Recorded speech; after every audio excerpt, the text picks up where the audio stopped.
Assalamualaikum warahmatullahi wabarakatuh. Perkenalkan, nama saya Muhammad Irfan, NIM 2021-330000 dari Prodi D3 Teknologi Listrik. Kali ini saya akan mempresentasikan sebuah tugas akhir mata kuliah Pendidikan Pancasila. Kali ini saya mengambil judul Pancasila sebagai Sistem Filsafat. Pancasila dan filsafat. Apa sih pengertian Pancasila dan filsafat? Pertama, pengertian Pancasila. Pengertian Pancasila adalah suatu pencapaian nyata dalam tegaknya sebuah negara.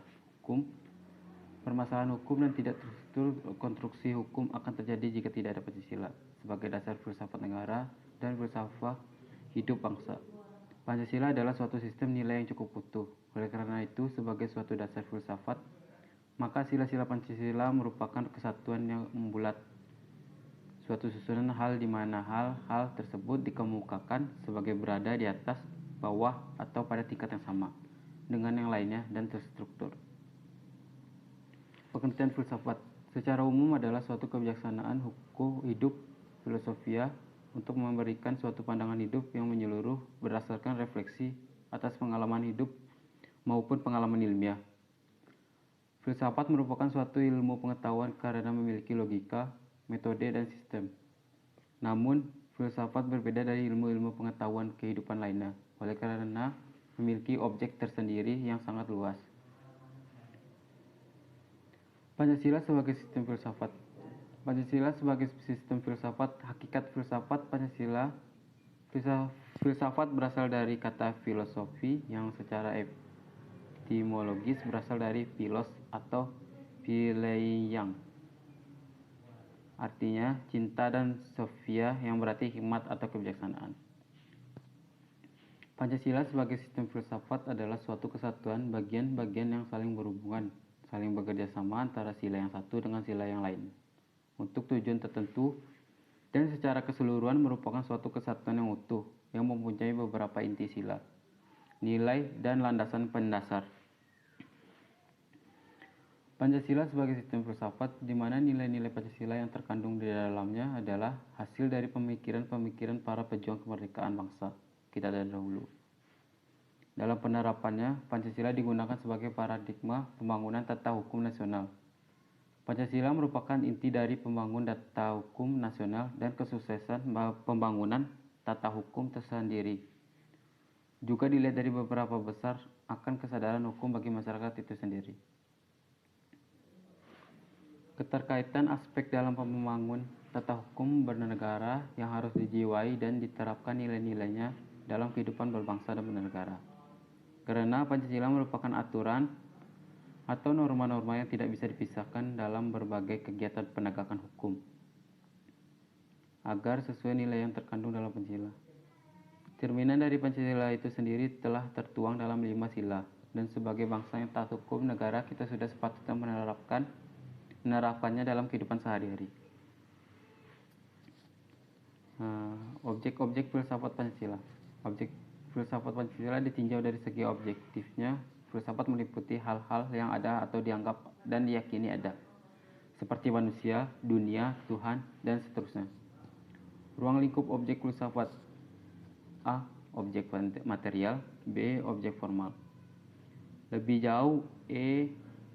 Ewing dalam bukunya Fundamental Question of Philosophy pada tahun 1962 menyatakan bahwa pernyataan-pernyataan pokok filsafat secara tersirat menunjukkan objek filsafat ialah truth, kebenaran, matter, matery, mind, pikiran, dan relation of matter and mind, hubungan antara materi dan pikiran, space and time, ruang dan waktu, cause, sebab, freedom, kebebasan, monism versus pluralism, serba tunggal lawan serba jamak, dan God, Tuhan.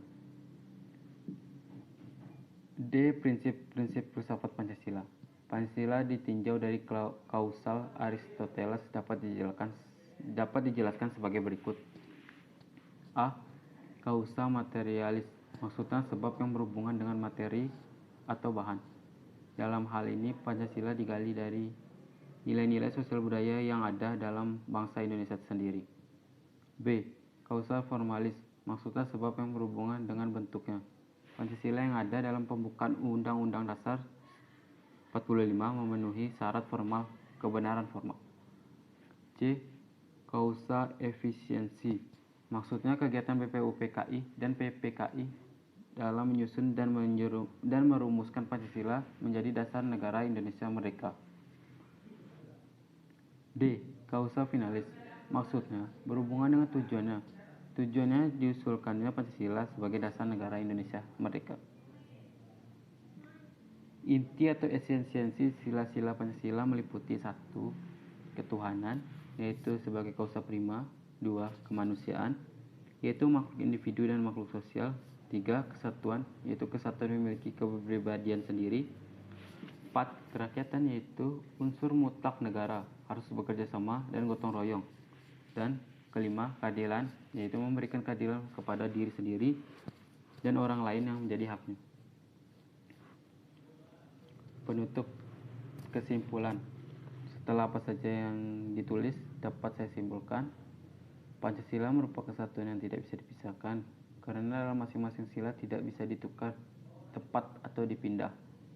Bagi bangsa Indonesia, Pancasila merupakan pandangan hidup bangsa dan negara Indonesia, dan filsafat merupakan suatu ilmu pengetahuan karena memiliki logika, metode, dan sistem.